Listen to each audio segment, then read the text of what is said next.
Саламатсыздарбы? Эфирде ой бүгүн. Көрсөтүүнү мен Азамат Кыязов алып барам. Биз талкуулай турган тема коомдук пикир чоң күч деп аталмакчы.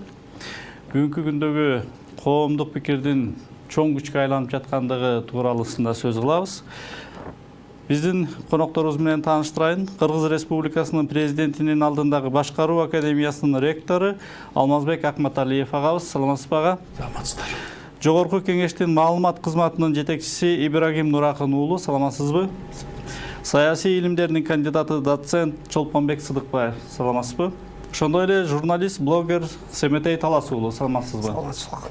Урматтуу коноктор, темабызга ылайык коомдук пикир чоң күч деп атаган өзүбүздүн багытыбыздын алкагында сөз кыла турган болсок, мына бүгүнкү күндө ушул соц тармактардагы, Facebook'тагы пикирлер менен, жалпы коомдук пикир менен бийликтин эсептешүүсү, өкмөткө тийгизип аткан таасири туурасында сөз кылалы деп турабыз. Анда эмесе сөздү биз Алмазбек агабыздан баштайлык. Алмазбек ага, сиз мынакей бүгүнкү күндө сиз өкмөт эч качан бирдиктүү команда боло албайт деп өзүңүз жазып чыктыңыз. Сиз ушул абройлуу академиянын жетекчиси катары туруп, анан ошо менен катар эле тынымсыз, үзгүлтүксүз Facebook'та блогерлик да кылып атасыз. Анан кийин ушул активдүү блогер катары болгондо да билимдүү блогер катары, ошо блогерлердин башында турган адам катары ушул Facebook тармагындагы коомдук пикирлердин бийликке таасир этишин эмне менен түшүндүрүп бересиз? Кандай өңүттө баратат? Мына бүгүнкү өкмөттүн, ачык өкмөттүн болуп аткан айланасында болуп аткан КТ Мамбайылдын чыр-чатагынын себеби дагы ушу коомдук пикирден улам келип такалып отурат. Ушунун баардыгы жакшы жагынан карайбызбы же бунун терс жагын белгилейсизби? Эми Азамат, рахмат. Мен негизи өзүмдү мындай блогер деп деле эсептебейм. Мен баягы коомдук пикир баягы мен үчүн анализ жазуу, ой жүгүртүү, баягы прогноз жазуу, мындай каяка баратабыз деген бул баягы мен илимий кызыкчылык деп эсептесем болот.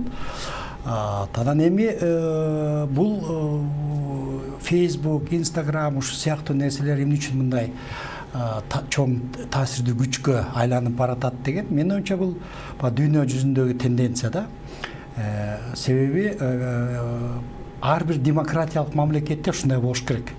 Себеби баары бир бийликтин ээси биздин конституцияда эле жазылып турат, бул эл.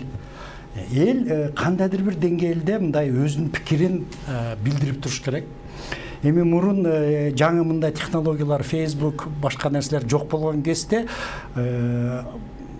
мындай ченөө, коомдук пикирди ченөө, аныктоо, каяка баратат дегенди аныктоо өтө кыйын болчу.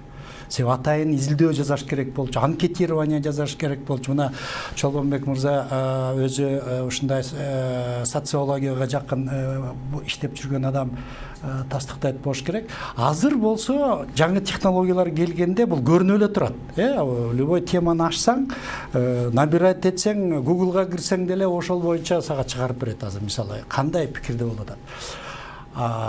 Анан эмне үчүн таасирин тийгизип атат? Эми негизи эле демократиялык бийликтин табияты ошондой болуш керек. Ал шайлоочуларына жагып туруш керек. Бул өтө маанилүү нерсе. Себеби жагып турчу дегенде биз мындай терс немеге алып барбашыбыз керек да. Жагып туруш деген бул эсептешиш керек. Элдин пикири менен эсептешпеген бийлик узабайт. Муну көп жолу көрсөттү. Демократиялуу ошо өлкөлөрдүн кайсы бийлигин мына мисалга тартат элеңиз? Ушу Facebook менен эсептешип? Жок, эми ал жерде өтө эле көп демократиялык мамлекеттердин баары эле, мисалы мына Арменияда болуп аткан процесстер, мына азыр мына Украинада болуп аткан процесстер, биздин эле мына Кыргызстандагы ошол чөйрөгө жетти деп ойлойм. Себеби мына уран маселеси, ГКНБнын төрагасынын жумуштан кетиши, мына КТ айылдын немеси, эми ал туурабы, туура эмеспи башка кеп. Бирок ошо чуу болуп, эл макул эмеспиз, туура эмес кылып атат дегенди бийлик мындай баамдап туруш керек да. Такыр эле силер каалаганыңарды чуулдай бергиле, биз өзүбүз билебиз деген бул бир баягы орусча айтканда крайность. Экинчи дагы крайность эми кээде Facebook'та туура эмес нерсеге деле чуулдай беребиз, туурабы? Ошону дагы бийлик байкаш керек да, мындай. Анан Facebook'та башка социалдык тармакта фейктер бар, мындай эмелер бар. Ошону да байкап туруш керек да. Бирок коомдук пикир таасир кылып атат деген мен үчүн баягы саясат таануу боюнча профессор катары мен жакшы баалайм, туура жолдобуз деп эсептейм. И ушундай улана бериш керек менин оюмча. Урматтуу көрөрмандар, биз адаттагыдай эле түз эфирдебиз. 0312 59 20 70 номуруна чалып, биздин студиябыздын конокторуна суроолоруңуздарды узатсаңыздар болот. Ибрагим мырза, жогорку кеңеште сиз иштеп баштагандан бери угушубузча, сиз ушул Facebook тармагындагы коомдук пикирлерди ошол жогорку кеңештеги эл өкүлдөрүнө жеткирип, ошолор менен ачык байланыш түзүүгө тикелей мындай аракет жасап жатат деген маалыматыбыз бар сиз жөнүндө. Ушул чынбы? Мисалы, алар же официалдуу бир маалыматтарга гана таянып иш кылышабы, же ошо элдин пикири менен эсептешип жатабы? Негизи жогорку кеңештин өзүнүн стратегиясы бар. Бул жогорку кеңеш элге ачык болуш керек, коммуникация бекем болуш керек, эл менен байланыш тыгыз болуш керек.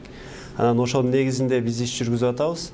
Сөз түрдө бул Facebook, YouTube жана башка социалдык тармактар бул инструменттердин бири гана. Андан сырткары жогорку кеңештин депутаттары жер-жерлерге барып эл менен жолугушат, элдин пикирин түздөн түз угат, элди кабыл алат.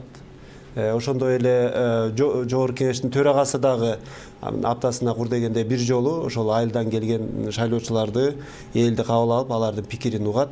Бул сөз түрдө жогорку кеңеш бул элдин өкүлү болгондуктан ал жерде иштеген депутаттар сөз түрдө элдин пикирин угуп, аны болсо ошол өкмөткө же болбосо башка бийлик структураларына жеткирип, элдин атынан талап кылып туруш керек. Биз ошол байкап жүрөбүз. Депутаттар деле азыр өздөрү Facebook активдүү катышып, өздөрү маалымат беришип, анан байланыш түзүп атпайбы? Бул да бир жагынан сиздердин ишке жеңилдик берип атабы деген? Албетте, бул жагынан абдан эле жакшы нерсе, бул жакшы инструмент мындайча айтканда.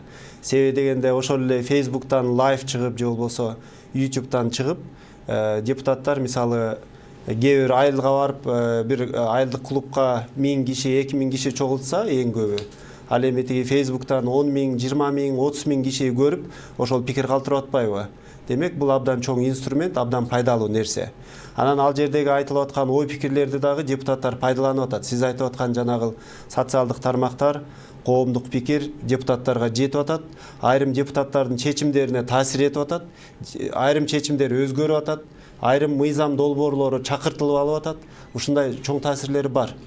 Карапайым элдин үнү жетпей калган, ошо депутаттарга кире албай, ошолорго өздөрүнүн арыз бугун айта албагандардын дагы бир учурлары барбы? Ошол Facebook аркылуу чыгып, анан алар ошол парламентте сөз болуп кеткен учурлар барбы? Кайсы? Албетте көп. Мисалы, ошол эле жакынкы эле бир мисалдарды айта турган болсок, ошол жогорку кеңештин депутаттары ва элдик элге керектүү мыйзамдарды көтөрбөйбү деген пикирлер көп эле айтылып атат. Анан бирок жакында эле ошо вице-спикер Мирлан Бакиров жанагы экс-спикерлер, экс-премьер-министрлер жөнүндө ошолорго бир ыңгайлуу шарт түзүү жөнүндө мыйзам долбоорун сунуштады эле. Абдан коомдук пикир ошол Facebook'та абдан катуу тескери болуп кетти. Эмне үчүн жөнөкөй адамдарды карабайсыздар? Сиздер бул Кыргызстанды ошол 20 канча жыл мындай сызга отурган адамдарга жакшы ыңгайлуу шарт түзүп берип атасыздар деген пикирлер өкүм сүрүп кетти. Бирок ал жерде багыл вице-спикер болсо жөн гана мамлекетке кызмат кылган адамдарга бир жакшы шарт түзүп берели, алардын кеңешин угалы деген гана бир жакшы ой менен демилге көтөргөн да. Анан коомдук пикир тескери болуп кетип, ошол мыйзам долбооруна катуу сын айтылып кеткенине байланыштуу вице-спикер ошол мыйзам долбоорун дароо 1-2 күндүн ичинде кайра чакыртып алды. Ошондой эле окуя мына 1-2 күн мурда болду. Депутат Кенжебек Бокоев мисалы соттуулугу бар адамдарды шайлоого кой бербөө, шайлоого киргизбөө боюнча мыйзам, шайлоо боюнча мыйзам даярдап атты эле. Аны жакында мына көп 1,5 жылдан бери ошол мыйзамды иштеп аткан. Жакында жогорку кеңеште каралмак биринчи окууда. Ал жерден өзү чакыртып алды. Себеби дегенде ал эң негизгиси ошол мен сотторго ишенбейм, коомдук пикир сотторго ишенбейт, ошондуктан мен чакыртып алам деп расмий түрдө билдирди. Чолпонбек мырза, бийликтен ошол менен азыр угуп атасыз, жогорку кеңештен ошо кабыл алынган мыйзамдарды дагы ошо коомдук пикирдин негизинде кайтарып алган ушулар көп эле кездешип атат. Бул эле учурда өкмөт да эсептешип атат, көрүп атабыз. Президент деле эсептешип атат деген сөз. Анан бул коомдук пикирде эле ошо Facebook менен, коомдук пикир менен башкаруу тартибибиз кете берсе, ошол өздөрүнүн бир стратегиялык багыттарынан тайып кетүү болбойбу бизде? Мамлекеттик башкаруу менен башкаруу деген башкаруу да. Жок, биз башынан эле демократиялык жолду тандап алгандан бери эле 90-жылдардан баштап эле башка мамлекеттерге, коңшу мамлекеттерге салыштырмалуу баягы басма сөздүн, эркин басма сөздүн өзүнүн коомдук саясатта орду бар калыптанып ошол жол менен келе атабыз да. Анан азыр менин байкашымча ошол социалдык сеттер эркин басма сөздүн милдетинин көп бөлүгүн алып кеткендей сезилет да. Туура эркин басма сөз, газета, журналдар деле чыгып атат, бирок алардын күндөн күнгө тираждары түшүп атат, окумдуулугу төмөндөп атат. Анан жаңы маалымат технологиялары эртеңки күнү дагы кандай болуп кетишке, мындай аң сезим, адамдын аң сезими деле жетпей калды. Социалдык түйүндөрдүн кандай түрлөрү пайда болду. Анан ушундай шартта баягы социалдык сеттер коомдун барометрине айланып атпайбы. Анан мында минус жактары да бар өзүнүн, бирок бийлик институттары эсептешип ошол процесстерге. Газета, журналдарда журналисттер иштейт да. Кесипкөй адамдар өздөрүнүн эмнени жазып, эмнени айтып, элди каяка ээрчитип аткан, идеологияга канчалык таасир этип атканын контролдогон адамдар жазап иштейт. Алар юридикалык жактан жооп берет. Жанагындай соттошуу болсо эмнени жазганы, эмне деп айтканына жооп берет. Анан соц тармактарда журналист эмес, билим деңгээли ар кандай адамдар жаза берет. Анан ал жерде ар кайсы биз жана дайым эле бир 3-күч, анан 4-күчтө эле бир тема кылабыз го. Анан ошондой күчтөр дагы пайдаланып, балким маалымат коопсуздугуна зыян келтирбейби дегенди айткым келип атат да. Эң туура ушул жаатында мен баягы бизде улуттук коопсуздук комитети бар эмеспи? Ошолордун да атайын башкармалыгы бар да.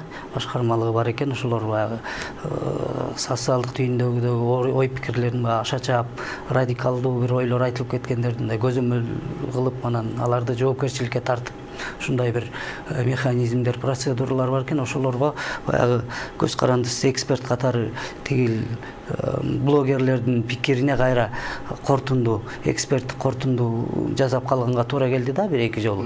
Анан ошондо байкаганым сөзсүз түрдө баягы терс жактары да бар экен да. Уктап тура калып эле өзүнүн оюн жазып салат. Ал жерде кээ бирөөнүн мисалы постторун окуп алып уялып кетесиң. Ката бар дегендей, этиканын нормаларынан чыгып кеткен. Бул да болсо коомдун агымына жараша. Анан бирок мындай шартта, азыркы маалымат технологиялары өнүккөн шартта муну изоляциялап шибегени капка ката албайсың дегендей, демократиялык эмес мамлекеттерге деле бара-бара бул маалыматка чек коюп изоляциялоо кыйынга туруп калат. Анан маалыматтык коопсуздук деген да бар албетте. Кээ бир маалыматтар, мисалы, мамлекеттин бир кайсы бир стратегиялык, мындай мамлекет үчүн жашыруун сыр болгон ушундай бир нерселерге дагы карама-каршы келген. Мисалы, биздин армиябыздын потенциалы же болбосо бир согуштук абал болуп кетсе, бир жумага гана чыдайт деген постторду окуп каласың. Ушундай бир коопсуздукка баягы принциптерине туура келбеген маалыматтар жарыяланып атат да. Бул терс көрүнүш албетте. Сүймөтей мырза, сиз көптөгөн жылдар газета чыгардыңыз, жаздыңыз. Анан ошол газет беттеринен олуттуу, ошо менин билишимче экономикалык багыттагы көптөгөн макалаларды жазып келдиңиз. Анан азыркы учурда байкаганымча ушул Facebook баракчаңыздан берип атасыз ошо макалаларды. Эмне айырмачылыгын сездиңиз? Эффективдүүлүгү кандай экен? Ошо гезиттен жазганыңыз менен бул Facebook'тан бергениңиз. Бул жерде мындай да, бизде баягы баштан бери эле демократиялык баалуулуктар деп атпайбызбы? Кыргыздар өздөрү баягы тарыхка кайрылганда өздөрү демократ, баягы эркин, мындай адилеттүү калк болгон. Чындыгындачы, ал эл башчыларынын айрымдары ошондой демократ болгон, айрымдар болгон эмес да.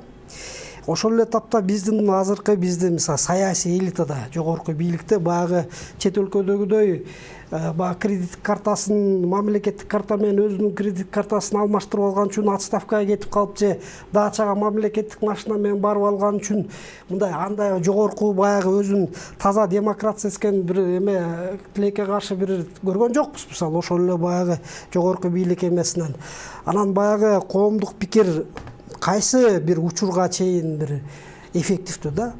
Бул баягы бийликтин мисалы кандай десем, өзүнүн бир биз мисалы бир оюндар болуп жатат. Баягы ошол соцсеттерге баягы кимди мисалы чабыш керек болсо, мисалы ошого каршы бир оюндар башталып туруп, жеке кызыкчылыктар ошентип чоң аяктак мындай фейктердин тобу армиясы бар. Ошону талкалап атышат да, коомчулук аны түшүнүп түшүнбөй эле аркасынан чуркап кетип калып атат да. Саясий оюндардынчы түшүнгөн жок. Чындыгында анын аркасында канча миллиондогон долларларды бөлүп алып жатат. Мисалы үчүнчү, канчалаган эмелер, коррупциялык иштер коомчулукка жетпей калып атат. Чындыгында жанагындай коррупциялык иштер боюнча эле ошол эле парламент, ошол эле өкмөт мисалы үчүн бүгүнкү бийликтин көзүн карап өз алдынча бир маселе чечим чыгара албайт. Чындыгындачы маселе чечим чыгара албайт. Анан бул жанагы иштердин четтери, бул определенный бир менин оюмча бир топтордун эле бир кылган оюндары. Андан сырткары элдин пикири мына эмеде айтсак болот да, мисалы эске алынды деп, уран маселесинде. Жанагы мисалы штраф маселесинде эске алынган жок да. Андан башка коррупциялык иштерди мисалы жанагы Улан Эгизбаев биздин кесиптешибиз эмне деген эмелерди жазып кетти. Ошол эле бажыкана болсун, ошол эле транспорт министрлиги болсун. Ошол касып кеткен иштердин бирөөнүн мындай чети казылып, ошону жоопкер тартыштуу, андай болгон жок да. Бул ири мындай масштабтагы миллиондор мисалы мамлекеттин казынасына кире турган пайдалуу акчалар да. Ошонун баарын эме болгон жок. Бул баягы арзан бир саясий күчтөрдүн бирөөнүн ордун алмаштырып, же бир миллиондорду бөлүштүргөндө коомчулукка ушундай нерселер жазышат булар. Баягы биз аны түшүнбөйбүз да. Тереңинде карасаңар чоңдогу миллиондорду кантип бөлүштүрүү, аны бөлүштүрүш үчүн тигинин ордуна кетириш керек, тигин менен тигини мындай кылыш керек дегендер арт жактарында миллиондорду бир мисал келтире кетпейсизби? Маселен ГРЭС боюнча алалы, мисалы үчүнчү, эмне деген миллиондор буга чейин желип келип аткан эле. Азыркы тапта мисалы УКМКнын эмеси кетти, ошо менен отурат деп. Андай кыйын экен анда бул берки касылып чыгып аткан эмелер боюнча мисалы акырына чейин иш алып барышпайбы? Мисалы көмүр боюнча, ошол эле бажы боюнча мисалы азыркы тапка чейин жазып эле келатабыз. Баягы кичиккесте жаздык, чарчадык деген эле да, мисалы үчүн ошол эле энергетика боюнча. Мурда 17 компания болсо, азыр 27 компания мисалы үчүнчү 37 тыйындан алып алып, тиги жанагы 2 сом 55 тыйындан сатып атат. Ошол эле учурда тоолуу райондор кышкысын 2000 лимитке чейин берип койгулачы бизди тиги 1 сомдон төлөйлү десе, ошондон жок деп тырышат дагы буларчы. Келип алып туруп жанагы эч нерсе мамлекеттин подстанциясын алып туруп эле ортомчу жөн эле миллиондор табат. Ошондой мисалы энергетика боюнча коррупцияны жазып эле келдик да бугачы. Тилекке каршы баягы өздөрүнүн кызыкчылыгы, өздөрүнүн чөнтөгүнө миллиондор түшүп аткан жерлерде коррупцияны канчалык жазсаң, коомдук пикир 1000 жазсын, ал нерсе өзгөрбөйт. Себеби акча келип атат. Ушул Семетей мырза айтып аткан тенденция сизге кандай байкалат? Туура сөзбү? Же тандалма жүрүп атат дегендей сөз болуп атат? Семетей биз бир чети туура эле айтып атат. Себеби эми мындай да, биз коомдук пикирди сөзсүз мындай немеге алыш керек деген бир да мыйзам жок да. Туурабы? Мынча киши жазды, ушунча киши поддержка кылды, ошон үчүн ушундай кылалы деген эч нерсе жок тилекке каршы. Бул эми баягы саясий маданият. Биздин бийлик азыр ошого акырындап баратат. Мисалы 5 жыл мурдагы менен азыркы Facebook'тан дагы жазгандарды мындай эске алганда менин оюмча прогресс бар. Ошон үчүн мен айтат элем, ошол жанагы Улан Эгизбаев жазган нерселер, ушул сыяктуу нерселерди мен мына Ибрагим Инебес турат мүмкүн мыйзамга кабылаш керек. Мына электронный петиция деп коебузбу? Ошол мисалы бирөө обращение жазсын, ошол эле мисалы себеде жазсын, мисалы 10 000 киши колдосо, анда мисалы ошол бир мыйзам проект, законопроект болуп кирсин дейбизби? Же болбосо 10 000 добуш алган кайрылууга өкмөт сөзсүз жооп бериш керек дейбизби? То есть ушундай коомдук пикирде анализация жасашыбыз керек да. Менин жеке пикиримде баягы саясат таануучу катары муну ойлонуп келатам да. Себеби көп мамлекеттерде бар уже. Ошондой электронно. Биздики азыр эми мен мисалы аким болсом, мени жаза берсем, мен эчтеке кылбай койсом, эмне кылып аласыңар мисалы? Туурабы? Андай болбош керек.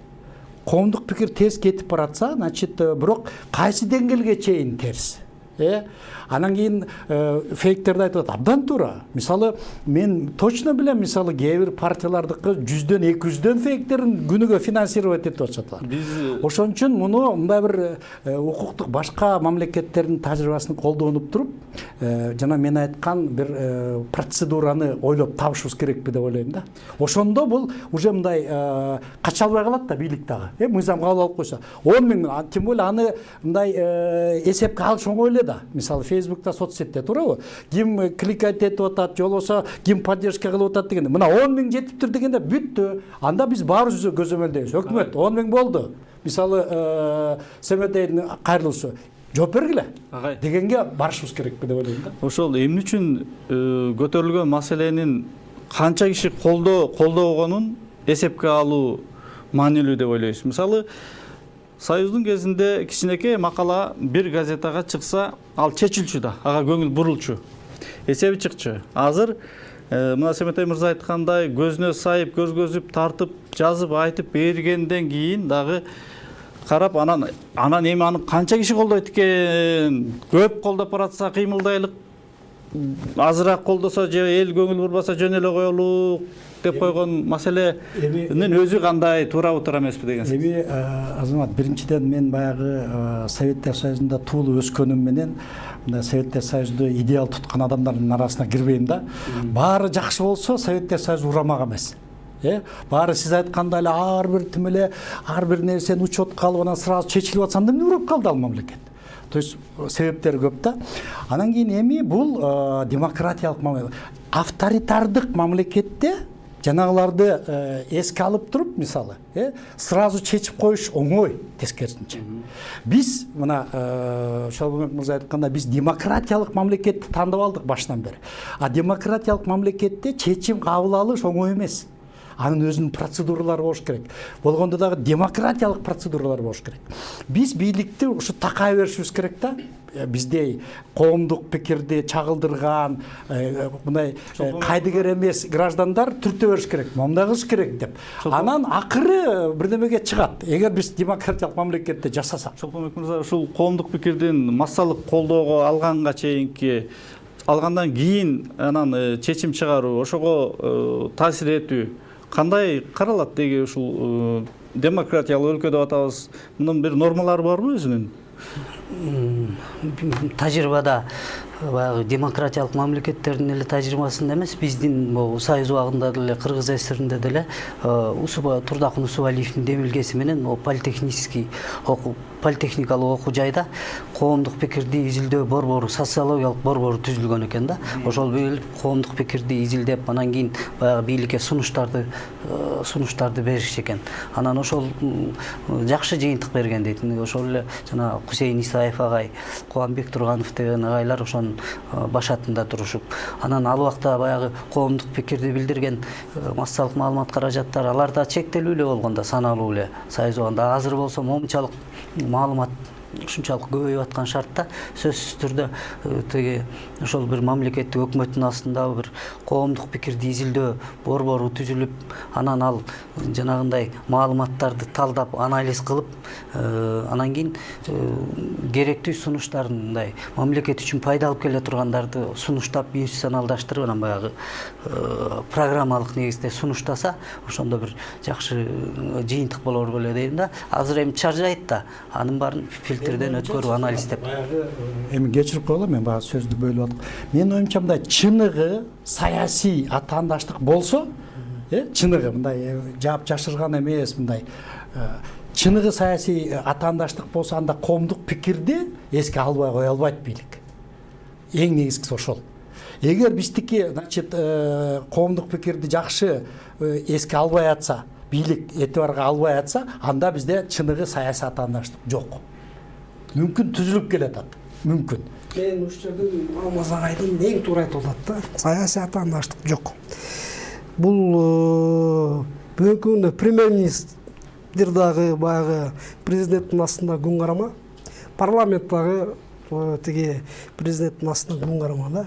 Экөөнүн даже кескесте ошол аппарат жетекчилери эле мындай эле чалып туруп эле местосуна коюп башкарып коюп атат да. Анан бүгүнкү күндө Алмаз агай айткандай баланс жок. Негизи мыйзам боюнча бул баягы парламенттик президенттик өлкө деп баягы өкмөттө күчтүү, парламентте күчтүү, президенттин баягы укуктары бөлүнүп ушундай кылынмады беле. Негизи ушул болбосун деп баягы президенттик диктатура болбосун деп ушул күнгө келгенбиз да. Тилекке каршы мисалы ошо парламент азыр аябай күчтүү да, мисалы үчүнчү эмес өкмөт да өзүнүн эмесинде күчтүү баягы мыйзам боюнча. Бирок алар баягы эле кандай десем, мүмкүнчүлүк кыргызбайлык, мисалы парламент келет, депутаттар өкмөткө бул маселени чечип берип кой, сенин мунуңду колдоп коеюн деп, баягы бирин коррупциялык иштерин колдоп эле анан тигинин тууганын жумушун бүтүрүп, анан тигинин тиягын бүтүрүп эле баягы ортодо бир акча жазамайлар да. Анан баары келип эле тигиге күн карама, ал кандай десе ошо эмне деп айтат деп оозун ачып карап отурушат баягыча. Бүгүнкү күндүн баягы реалийлери ушул да, чындыгыча. Анан Алмаз агай айтканда чындыгында баягы чыныгы саясий күрөш болгондо татыктуу бул нерселер ошондо коомдук пикир чындыгында биринчи орунга чыкмак да. Азыр коомдук пикир керектүү жерде мындай угулуп, кереги жок жерде такыр коомдук пикирге көңүл бурулбайт да, ушундай да. Ибраим мырза, коомдуктун активдешүүсү менен ушу мамлекеттик маселелерди ушу коомдук пикир көбүрөөк чечип кала турган болсо, чечип аткан болсо, мамлекет үчүн ошонун канчалык коопсуздугу бар экени сиздерде сөз болобу ошо? Жалаң эле ошо коомдук пикир менен эсептешип калган учурда. Эми коомдук пикир мамлекеттин коопсуздугуна бир терс таасир тийгизет деген учур жок, бирок айрым учурларда албетте баягы коомдук пикир экономикалык кызыкчылыктарга каршы келип калышы ыктымал да. Мисалы ошол эле жанагы бузуулар боюнча кодекси, коопсуз шаар боюнча мына жакында митингге чыгабыз, ошол жанагы жол эрежелерин бузгандардын айып пулун төмөндөткүлөө деген бир катмар болуп атпайбы? Алар да бир коомдун бир катмары да. Аларды да угуш керек. Бирок андан мурда Кыргызстанда жылына 1000ден ашуун 2000дей адам жол кырсыгынан каза болуп атканда коомдук пикир башкача болчу. Штрафтарды көбөйтпөйсүңөрбү? Жазалабайсыңарбы? Эмнеге ушул мас айдоочуларды мындай такыр камабайсыңарбы деген пикир көбүрөөк эле да. Ошол коомдук пикирдин шарданы менен мындай катаал мыйзамдар кабыл алынып калган. Анан кийин азыр болсо эрежелер абдан бекем болуп, мындай буралып, адамдар аябай тартиптүү боло баштаганда, ошол эле адамдардын бир катмары кайра эми муну жумшартып койбойсуңар, эл төлөй албай атат деп атат. Эми коомдук пикирдин эми парламенттин кайсы бир бөлүгү, кайсы бир депутаттар азыр трибунадан айтып атат. Эл төлөй албай атат. Муну арзандатыш керек, төмөндөтүш керек деген пикир айтылып атат. Бирок эми албетте бул кичине артка кетенчиктөө да. Мына жана сиз айткан кайрадан алдыга жылыштан бир кадам артка жылуу бул ушул жерден билинет да. Себеби бул биринчиден кайра баягы тартипти мурдагыдай бузууларга мен аз эле акча төлөп коем деген ким мисалы 3000 сом 1,5 миң сом болсо төлөй алам деген бул кайра эле баягы байлар көпкөндөр болот да, туурабы? Демек баягы тескери жака багыт алып кетиши сөзсүз мүмкүн да. Анан ошондой эле мына жана түкүрүк боюнча 5000 сомду мисалы өкмөт ошол жерден парламенттен коргой албай койду да. Эмне үчүн түкүрүп койсо 5000 сом төлөш керек десе, ал жерден дагы жаңы жылдын алдында эл козголуп кетип, нааразылык акцияларга чыгып, ошол социалдык тармактардан пикир айтса, ал жерден өкмөт дагы парламент дагы угуп койду да. Бирок эгер эксперттерди угуп көрсөңүз, бир адам түкүрүп койсо жолго, ал андан туберкулез аркылуу, кургак учук аркылуу канча адамга оору жугат. Мамлекеттин аны дарылаш үчүн канча акчасы кетет, ошол жолду жууш үчүн канча акча кетет. Ал адамды, ошол түкүрүп койгон адамды штраф төлөтүп, соттоп, айып салуу үчүн канча адам ага тартылат. Ошолорду мындай эсептей келгенде экономикалык жактан 5000 сом туура эле болчу да. Бирок жогорку кеңеш менен өкмөт коомдук пикирди эске алды, артка жанды, ошол жанагы түкүрүк мыйзамы деп айтып атышпайбы? Ошол түкүрүктүн эмесин да азайтып койду. Азырга чейин бир адам жок да, түкүрүп бир жаза алдым деген. Демек, ушул коомдук коомдук пикирден тайсалдап, өзүнүн чечимдеринен кайра кайтып, ойноп, ыктап, өзүнө бул ойноп деп айта албайсыз. Бул жерден ошо сөзсүз түрдө коомдук пикирди эске алуу керек. Анткени депутаттар бул элдин өкүлү да. Мисалы 100 адам кайрылабы, 1000 адам кайрылабы, ал депутатка кайрылып атат. Ал депутат өзүнүн ичинде кандай ой болбосун, ошол адамдардын кызыкчылыгын коргошу керек. Аларды угушу керек да. Анан мына жана Алмазбек агай бир нерсени айтып кетпедиби, тиги петиция маселесин, Петицияны ошондуктан ушул нерсе баягы күнүгө эле Facebook'та окуп эле, Twitter'де окуп эле, анан YouTube'да карап туруп эле чечим чыгара бербейли, бир системага келтирели деген ой пикир парламентте дагы бар. Вице-спикер Айда Касымалиева мына жакында ошо электрондук петиция боюнча мыйзам долбоорун даярдап коомдук талкууга алып чыкты. Аны региондордо түшүндүрүп жүрөт да. Мисалы ошол эле Facebook'ка достугу бар адамдар бар. Бирок Facebook'ка кирип пикир жазбаган адамдар дагы бар да. Ошолорго дагы түшүндүрүп жүрүшөт. Демек алар баягы ошо электрондук петицияга өздөрүнүн аты жөнү менен, колу менен пикир кошсо, бир кайсы бир чечимдерге таасир эте алат да. Бул буйруса болот. Бирок бүгүн эртең эмес, акырындык менен жакшылап талкуулап, бул система сөзсүз түрдө өзүнүн баягы жолун табат деп ойлойм. Бийлик менен баягы коомдук пикир айкалышкан жөнүндө же айкалышпаган жөнүндө бир аябай классикалык бир мисал бар да. Бакиевдин бийлиги эмненин курбандыгы болду? Кышында, Чилдеде светти көтөрө калабыз деп туруп, эл ошондо эле каршы чыккан, туурабы? Коомдук пикир менен эсептешкен жок. Ошо менен неме башка да себептери болду, албетте, бирок баягы детонатор деп коебуз, ошол акыркы баягы тамчы болду да, мындайча айтканда. Эми бийликке ишенбөөчүлүктүн акыркы тамчысы да. Эми кийинки бийлик, мына убактылуу өкмөт, андан кийинки Атамбаевдин бийлигинде 1 сом 60 тыйынга, канчага көбөйттү эле Бакиевдин убагында? 30 тыйынга көбөйттү эле. Анан кийин эми Атамбаевдин бийлигинде, убактылуу өкмөттүн бийлигинде 2 эсе көтөрүлбөдү. Мына бүгүн ошо менен эле төлөп атабыз. Эмне үчүн ошол Бакиевдин убагында эл ошону кабыл алган жок? А башка бийликте унчукпай эле кабыл алдык. Көрдүңөрбү? Бул жерде өтө чоң маселе бар да. Себеби ошол свет жөнүндө Атамбаевдин убагында болду же убактылуу өкмөттүн убагында болду, эсимде жок. Ошол кезде, значит, бийлик ишенип турган бийлик. Эл бийлик ишенип турган кандайдыр бир деңгээлде. Ошол ишенип турган убакта ушундай популярдуу эмес чечимдерди бийлик кабыл алып коюш керек. Дүйнөлүк практика ошондой. Эмне үчүн жанагы президент келгенде 100 күн деп санап атабыз, 100 күн ошондо бир итог. Себеби дүйнөлүк практика көрсөткөн ошол 100 күндө 3 айда, мындайча айтканда, орто эсеп менен 3 айда любой президентке эл ишенип турат экен да. Кое туралчы, мына жаңы эле келди деп. Колдон келсе, ошол 3 айдын ичинде эң популярдуу эмес, бирок маанилүү деген реформаларды ишке ашырыш керек. Андан кийин уже ишенич кете баштайт. Любой бийликтин ишеничи кете баштайт. Аны кайра кайтарыш керек да. Ошон үчүн бул өтө маанилүү. Коомдук пикирди түздөп, буруп, ыктаттырып турганга ошо президент тараптан, бийлик тараптан атайын бир адамдар, ошол эле саясий серепчилер дейбизби, ким дейбиз. Ошолор атайын ошо Facebook тармактарында, маселен, сиздер деле ошо маалым болуш керек. Ошо бийликтин каалоосуна ыктаттырып, ошонун талабын ыктаттырып, мындай түздөп тургандай технологиялар иштеп келди да бизде. Албетте, андай технология азыр деле бар.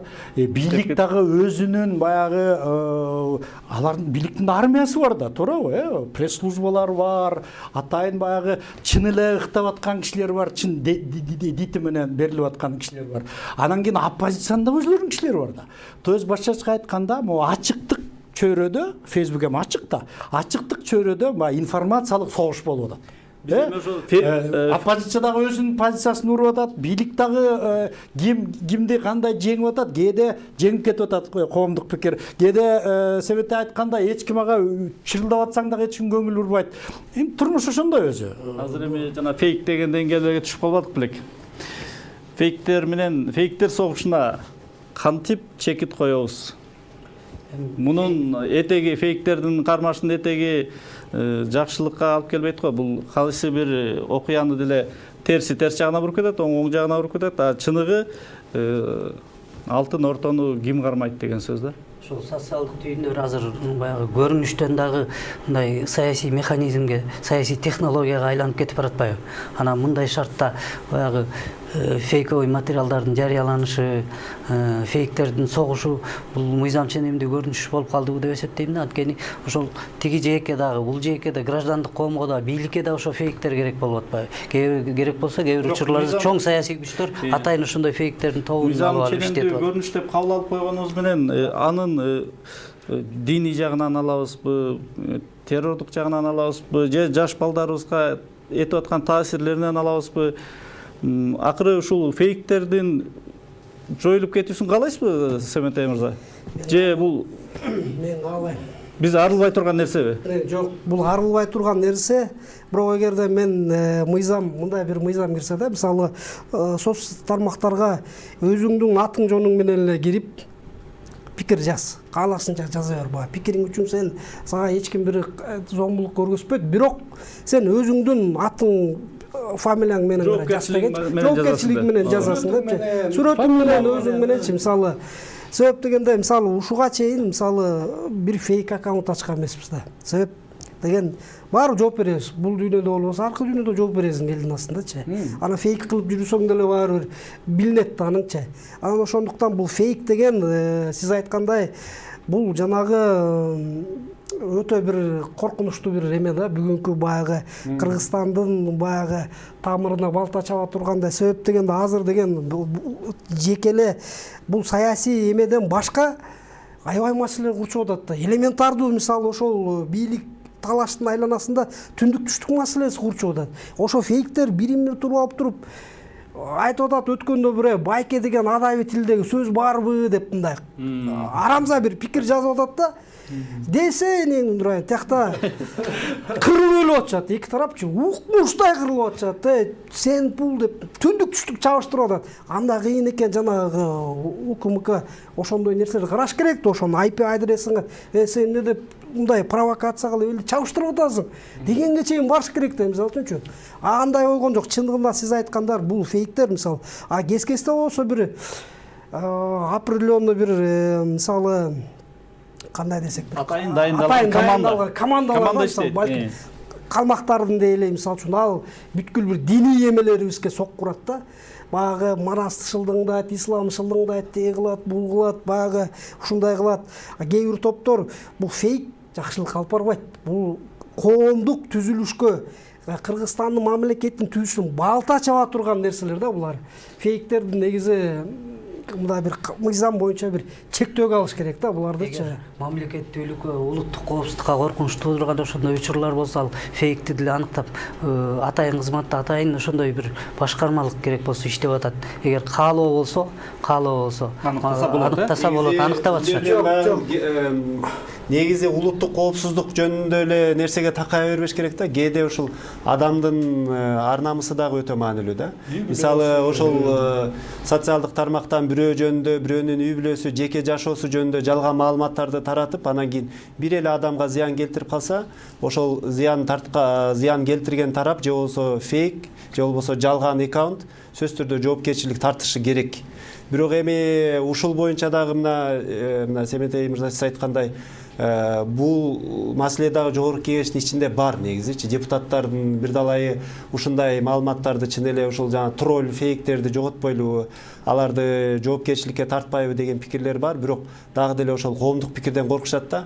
Алар алып чыкса эле мына депутаттар баягы сөз эркиндигин тыйган атат деген реакция пайда болушу ыктымал. Пайда болгон. Себеби буга чейин ошол маселелер көтөрүлгөн. Пайда болгондо депутаттар кайра чегинип кетип калышкан да.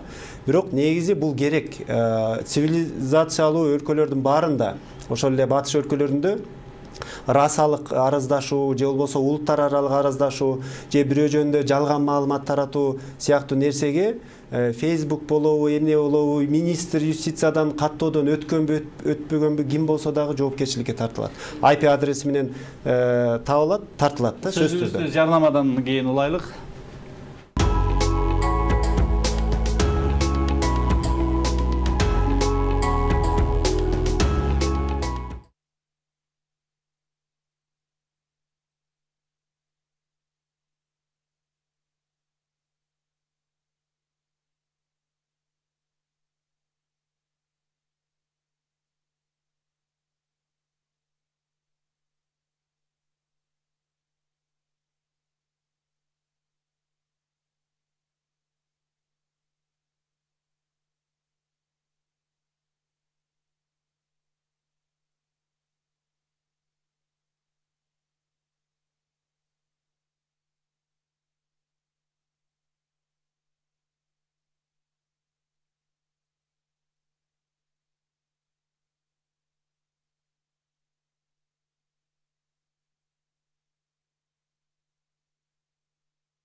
Чолпонбек мырзага суроо кылалыкчы. Нугу биз уран кенин чуулдап токтоттук, коомдук пикир токтотту деп атабыз.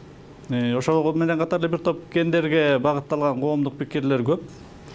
Анан биз токтотуп атабыз. Анан ошо менен катар ошо инвесторлордун бул кыргыздар ушундай коомдук пикир менен, интернет менен жакшы иштеген эл, булар менен иштешүү опурталдуу деп бир олуттуу бир жакшы долбоорлордон куржалак калып калбайбызбы?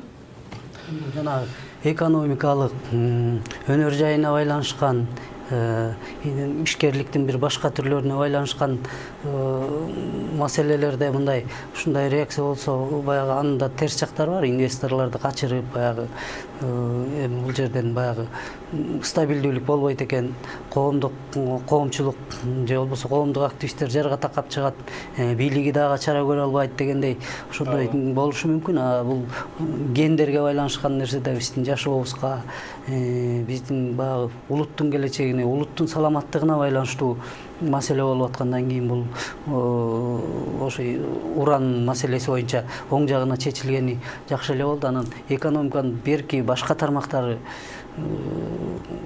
да терс жактары сөзсүз болот да. Азыр ошо боюнча айта кетейинчи. Ошол как раз кен байлыктар, уран темасы козголуп калбады. Мисалы Бишкекте 40 сом турган солярка Кумтөргө жеткенде 262 сом болот да, элестетиңиз. 3 жолу баягы орун эме кылып туруп бир фирма балыкчыга чейин алып келет, анан балыкчанын арып отуруп 262 сом болот да, мисалы үчүнчү. Караңыз, 1 литр солярка мисалы үчүнчү. Аны жөн эле мындай фура менен туура алып барсаң деле бензовоз мененчи, ал көп болсо максимум бир 70 сом болмоктур. 70 сом болмоктур да. Анан ал Тажикстанга деле 70-80 сомдон сатып атышпады. Ошо мисалы кумтор иштеп атат. Ошо бир Тогуз-Тородо Макмал кени бар. Бул тетиги Советтер Союзунан бери иштейт да. Ошол жерде эле биздин адистер иштеп атат. Кумтордо деле биздин кыргыздын адистери иштеп атат.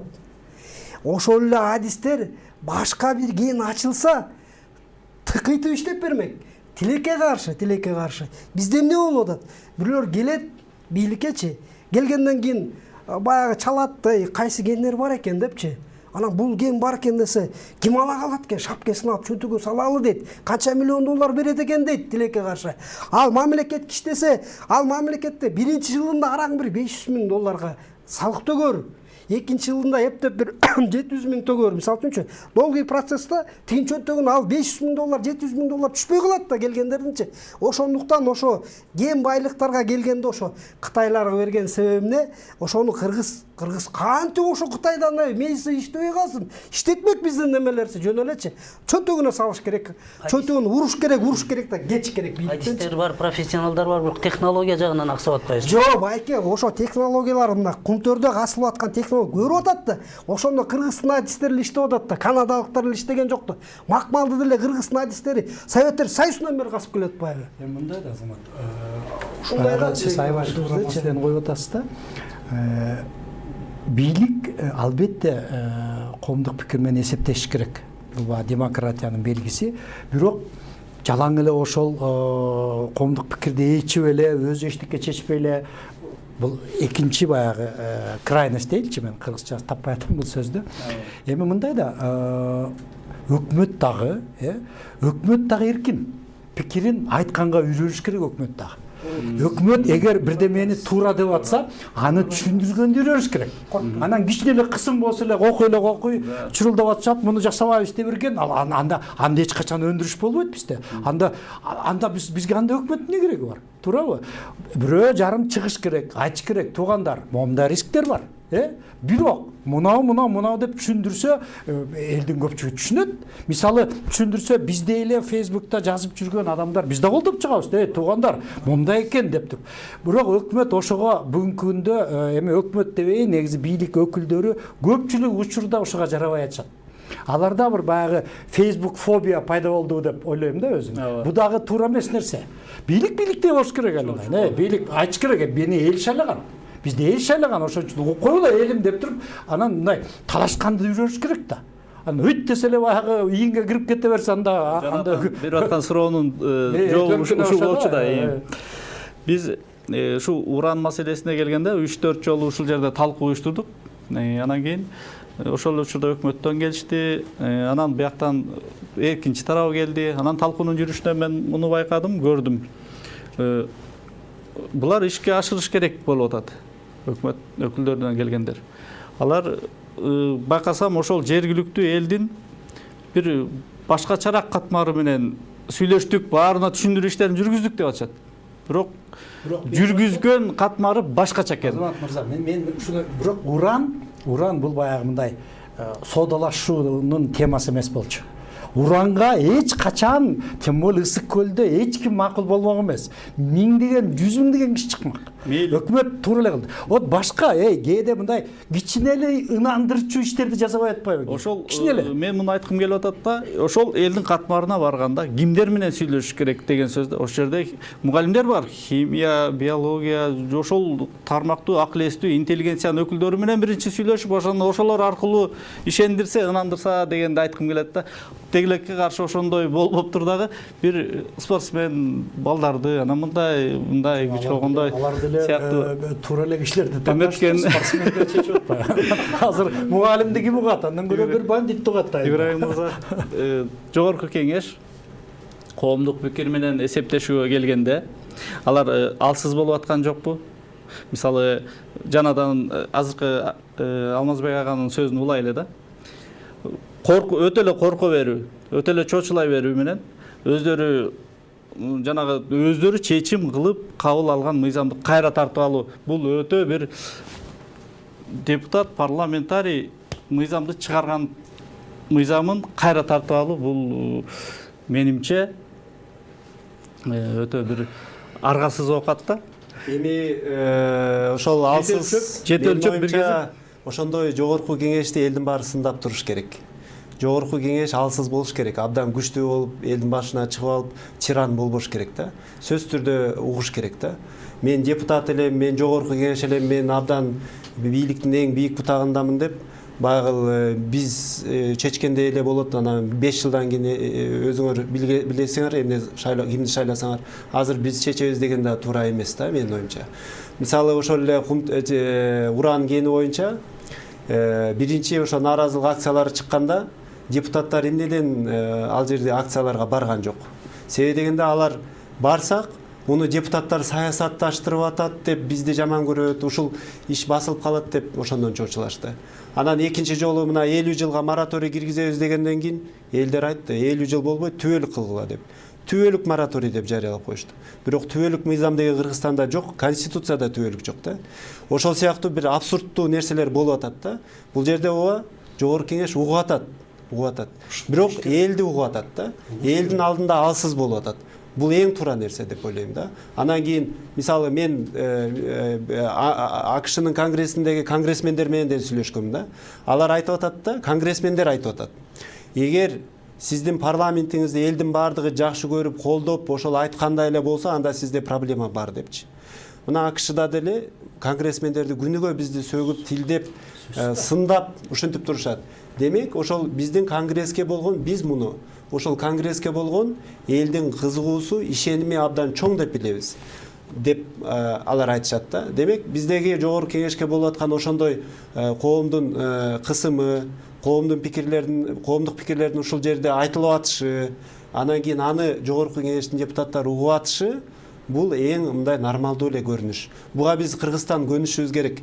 Биз баягы авторитардык, жанагындай диктатуралык өлкөлөр сыяктуу жогорку кеңеш кабыл алып койгон мыйзам бул абсолюттук баягы эч бир өзгөрбөй турган мыйзам болуп калбаш керек. Ушуга улай эле бир суроого, сиз эми жогорку кеңештин өкүлү катары ошто Бауыржан аттуу жанагы блогер камалып жанагындай окуя болуп өтпөдүбү? Ушу блогерлердин эмес мүмкүнчүлүгү, укуктары боюнча кандайдыр бир маселе карала баштадыбы? Булар кандай чагылдыш керек? Коомдук пикир жаратабыз деп Фейсбукка ошол иштөө учурунда туура кылып атабы, туура эмес кылып атабы? Алардын коопсуздугу кандай болот? Адамдардын пикирин жогорку кеңеш албетте андай көзөмөлдөбөйт менин оюмчачы. Бул пикир да, блогер бул пикир айткан адам, ал маалымат таратпайт бир жерден алып туруп. Блогер ал пикир айткан адам. Менин оюмча ой пикирдин эркиндиги болуш керек.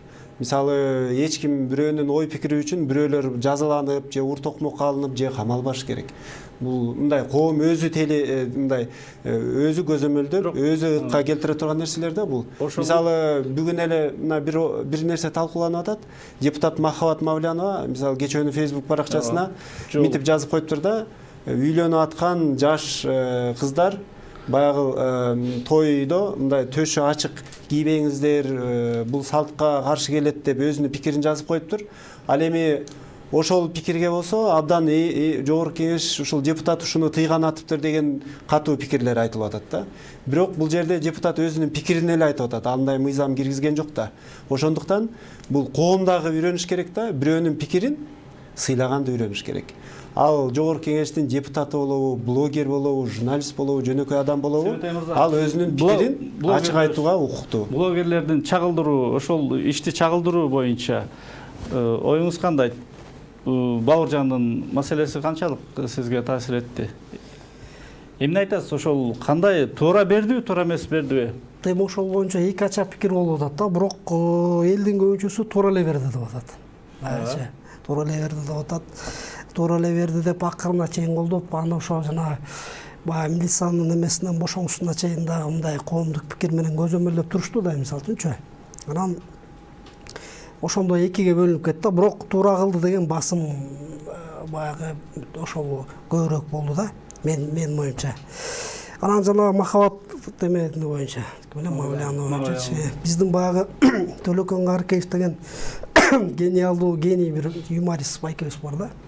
Анан өзүнөн биринчи төшү көрүнгөн кыз келиндер айлана тегеректи көрктөндүрүүгө салым кошкон үчүн оозуна шилекей яккан эркектин элеси түшүрүлгөн ордон менен сыйданат деп сону жазды эле да.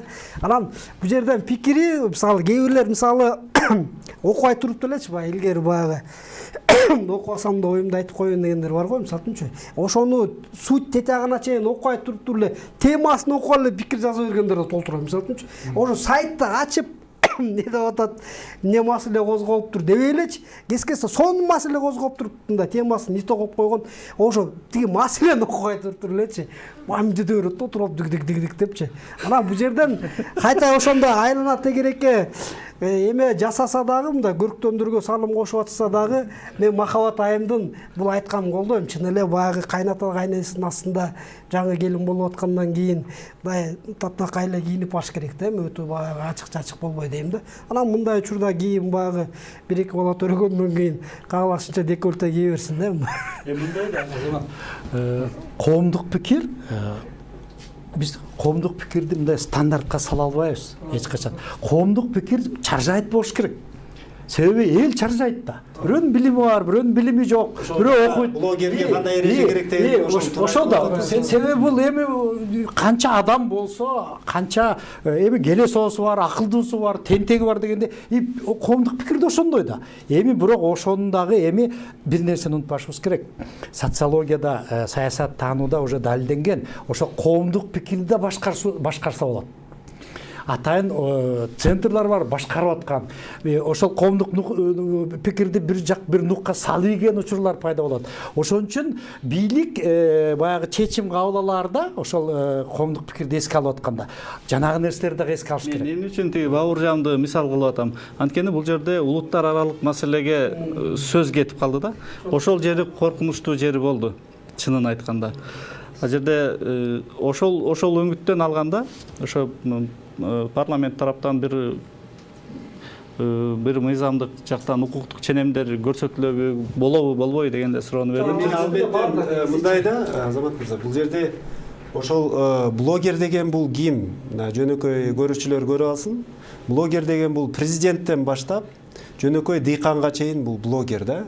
Ал өзүнүн ой пикирин эле бир жерге жазып койсо, Facebookка жазып койсо, жок деп атпайбы. Бардык адамдар ошо пикирин айтып, ошо системалуу түрдө коомдогу болуп аткан өзгөрүүлөргө пикирин айтып турса, алардын бардыгы эле блогер да.